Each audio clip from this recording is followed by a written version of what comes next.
आइए समझते हैं यूजीसी के बारे में, जो हाल ही में इतना चर्चाओं में बना हुआ है।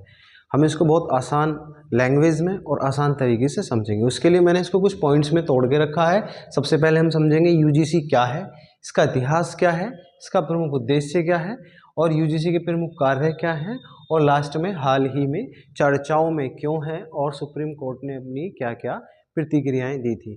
तो सबसे पहले हम समझते हैं यूजीसी के बारे में कि यूजीसी क्या है।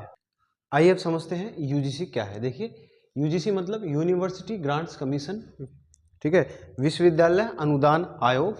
और ये क्या है इसको समझते हैं, ठीक है। यह केंद्र शिक्षा मंत्रालय के अधीन कार्य करता है, जो हमारा एजुकेशन मिनिस्ट्री है उसके अंडर ये कार्य करता है। इसका जो मुख्यालय है यानी कि हेडक्वार्टर, इसका मुख्यालय नई दिल्ली में है। यूजीसी में एक अध्यक्ष, एक उपाध्यक्ष और 10 अन्य सदस्य होते हैं जो केंद्र सरकार द्वारा नियुक्त किए जाते हैं। आइए अब समझते हैं इसके इतिहास के बारे में।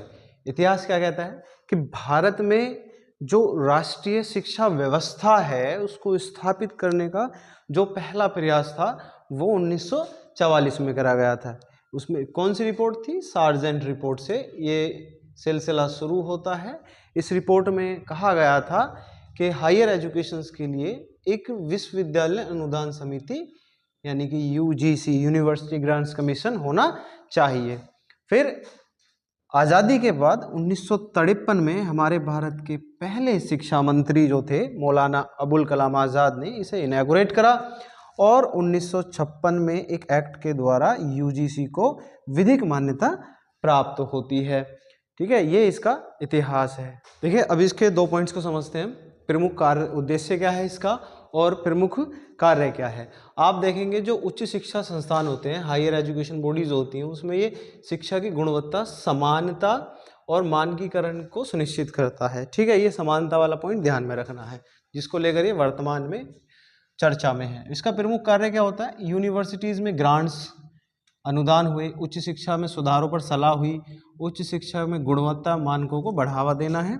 यूजीसी कुछ जैसे नेट, नेशनल एलिजिबिलिटी टेस्ट जैसी परीक्षाएं भी आयोजित कराता है। ठीक है, आइए समझते हैं हाल ही में चर्चाओं में क्यों है ये। ठीक है, 13 जनवरी 2026 को यूजीसी ने नए नियम बनाए थे, promotion of equality in higher education institutions regulation 2026। अच्छा, नियम को बनाने की जरूरत क्या पड़ी थी?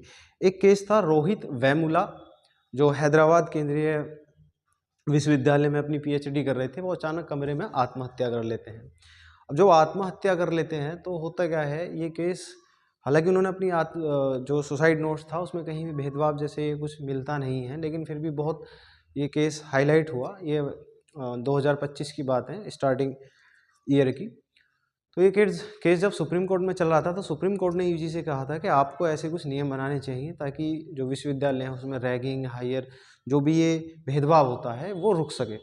तो उस समय यूजीसी ने कहा था ठीक है हम ऐसे कुछ नियम बनाएंगे, और फिर यूजीसी ने 13 जनवरी 2026 को इन नियमों को सामने रखा। अब जैसे ही ये नियम सामने रखा तो बहुत ज़्यादा स्वर्ण समाज में क्या होता है कि बहुत तरह तरह की बातें फैल जाती हैं। जो अपने आप, कुछ लोग थे जो इसको सही बता रहे हैं, कुछ लोग हैं जो इसको सही नहीं बता रहे हैं। लेकिन इसका उद्देश्य क्या था कि जाति, धर्म, लिंग, भाषा, क्षेत्र, दिव्यांगता अथवा किसी अन्य आधार पर होने वाले भेदभाव को रोकना इसका उद्देश्य था। इसके चलते अब होता क्या इसमें कि एक समानता समिति बनती है हर कॉलेज विश्वविद्यालय में, और इसमें क्या होता कि एक ओबीसी वर्ग का मेंबर होता, एक एससी से होता, एक एसटी से होता, एक महिला होती है, एक दिव्यांग होता। अब नोट करने वाली बात है, जो स्वर्ण समाज है वहाँ से कोई भी इसमें नहीं लिया गया है। अब समझते हैं, कोई भी यहाँ से बी पर्सन, इनमें से कोई भी एक मान लेते हैं ये कोई ए पर्सन है।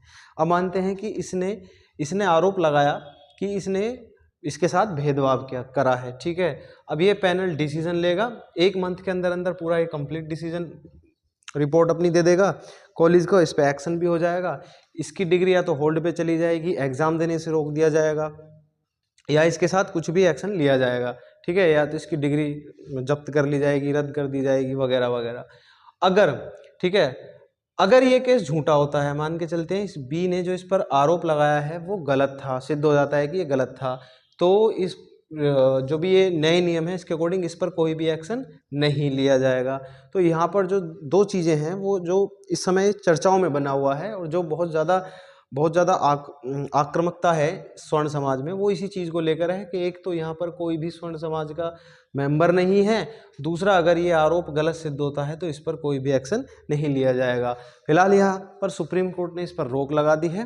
ठीक है, अभी जब भी अपडेट होगी हम आपको अपडेट कर देंगे। ठीक है, तो देखने के लिए आगे भी बने रहे और हमारे इंस्टाग्राम और यूट्यूब पर हमें फॉलो करिए। धन्यवाद।